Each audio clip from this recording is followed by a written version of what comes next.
안녕하세요. 최재원 변호사입니다. 영상을 좀 자주 찍어서 올렸어야 되는데 제가 최근에 일이 좀 많이 몰렸어가지고 지금도 조금 바쁘긴 한데 늘 야근하는 변호사. 마침 또 제가 좀 굉장히 관심 있는 부분에서 기사가 많이 나길래 좀 설명드려 보려고 합니다. 아시죠? 촉법소년이라고 형사처벌을 받지 않는 이제 미성년자들을 이제 일컫는 말인데요. 촉법소년의 이제 나이를 1년 낮추겠다. 지금은 이제 14세로 되어 있는데 이걸 13세로 이제 바꾸겠다라고 해서 이제 법무부에서 제시한 것 같아요. 그래서 그게 기사가 계속 나던데.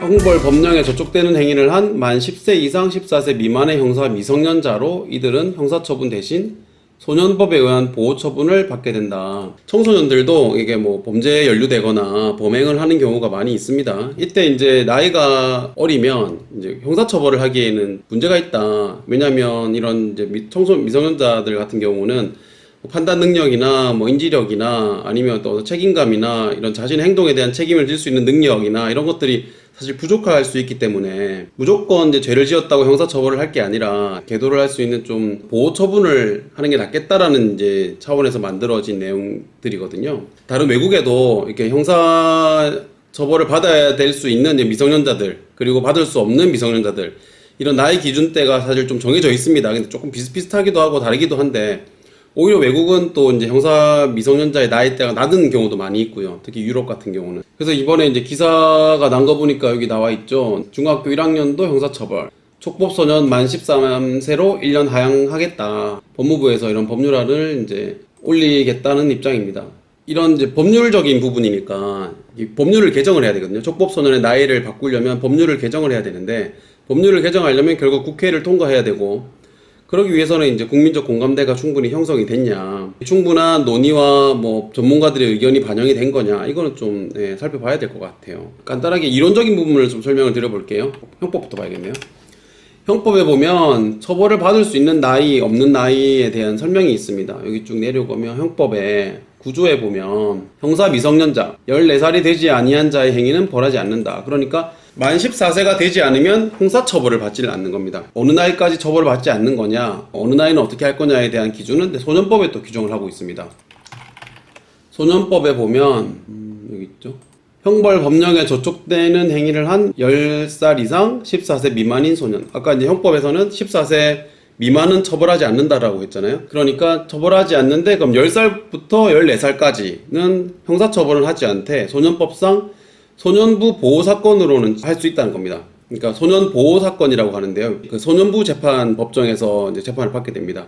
재판을 받기는 받고 거기에 따라서 보호처분, 여기 1호 처분부터 10호 처분까지 중에서 처벌을 받게 됩니다. 아니면 면제될 수도 있긴 한데 면제를 제외한 나머지 이제 보호처분을 받는다고 하면 1호부터 10호까지의 처분을 받게 될 수 있습니다. 이제 10살부터 이제 14살 미만까지. 10살 밑은 소년 보호 처분도 안 받습니다. 초등학교 한 3학년 정도까지 되겠죠. 초등학교 3학년 정도까지는 죄를 저질러도 형사처벌도 받지 않고 소년법상 보호처분도 받지 않는다. 다만 이제 민사적인 책임은 질 수 있습니다. 형사적인 부분은 아니라 민사적인 부분은 부모 아니면 그 학생 형사처벌 그리고 소년보호처분은 받지 않는다. 근데 소년보호처분이라고 해도 8호 처분이나 9호 처분, 10호 처분 이런 경우에는 소년원의 송치가 되거든요. 신체 자유가 좀 제한되는 곳에서 생활을 하게 됩니다. 사실상 형사처벌과도 큰 차이가 안 나요. 물론 이제 형사처벌 기록은 남지는 않지만 소년보호처분은 수사기록에는 남아있습니다. 그러니까 나중에 나이가 들어도 수사기록에는 남기 때문에 가급적이면 이런 소년보호처분도 받는 게 좋겠죠. 잘못을 하지 않는 게 제일 좋습니다. 저 개인적으로는 소년사건들을 저도 많이 하거든요. 소년사건들을 좀 해보면 정말 나쁜 죄를 짓는 그런 소년 학생들, 그러니까 촉법소년들이 많이 있습니다. 제가 이제 상담을 하고 이제 사건 내용에 대해서 얘기를 좀 하다 보면 자기가 얼마나 잘못된 일을 했는지 얼마나 심각한 문제를 일으켰는지를 잘 모르는 경우가 많습니다. 친구들끼리 어린 나이에 어울리다가 이제 사고를 치는 친구들은 자기 행동이 얼마나 잘못된 것인지 자기 행동으로 인해서 얼마나 큰 문제가 일어난 건지에 대한 인식 자체가 없는 경우도 있습니다. 이제 처벌을 받게 되니까 그제서야 깨닫는 거예요. 와, 이거 정말 심각한 문제였구나. 나 이렇게 큰 문제인 줄 몰랐어요. 거기에 맞는 처벌을 받게 하는 게 과연 적절한가라는 생각이 좀 들기는 했었습니다. 그래서 저도 이제 교육학적으로 한번 찾아봤었거든요. 이 고등학교 과정에서는 법과 사회라는 교과목이 있습니다. 그래서 거기에 이제 법률과 관련된 거를 배워요. 개인과 관련된 거, 사회와 관련된 거, 이런 것들을 좀 배우고, 그리고 이제 중학교 과정에서는 도덕교과라든지 사회교과에서 뭐 법률과 관련된 부분을 좀 배우긴 합니다. 그런데 문제는 그런 이제 교육 과정에서 배우는 것들은 실질적으로 이 친구들이 자신의 어떤 잘못된 행동에 대한 책임 범위라든지 죄의식이라든지 본인 행동에 대한 문제의식을 키워줄 수 있는 그런 교육은 아니거든요. 그런 부분에 대한 교육도 사실 필요하다고 생각합니다. 촉법소년의 나이를 좀 조절을 할 필요가 있다고 국민적 공감대가 형성됐다고 하더라도 교육적인 부분도 좀 보충이 돼야 되지 않나. 물론 이제 그러면 또 한편으로 이렇게 말씀하실 수 있겠죠.